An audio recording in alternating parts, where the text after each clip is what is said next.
अस्सलामु अलैकुम वरहमतुल्लाहि वबरकातुहू। अल्हम्दुलिल्लाह रब्बिल आलमीन वस्सलातु वस्सलामु अला सय्यिदिल अंबिया वल मुरसलीन अम्मा बाद। प्यारे नाज़रीन, आज हम एक ऐसे अमल के बारे में बात करेंगे जो दुनिया और आखिरत दोनों में कामयाबी का जरिया है, और वो है कुरान मजीद की तलावत।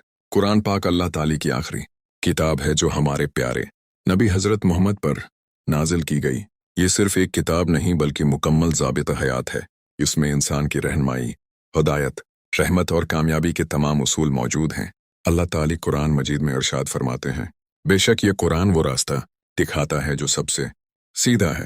प्यारे भाइयों और बहनों, कुरान की तलावत करने वाला शख्स अल्लाह ताली के खास बंदों में शुमार होता है।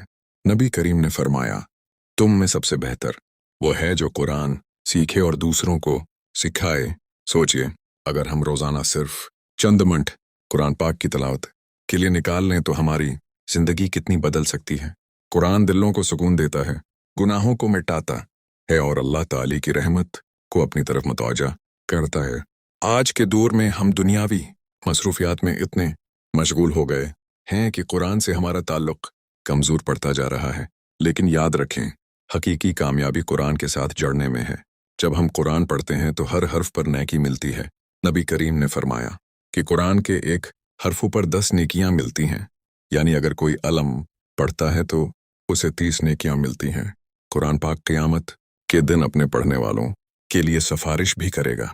ये एक ऐसी नामत है जिसकी कदर हमें दुनिया।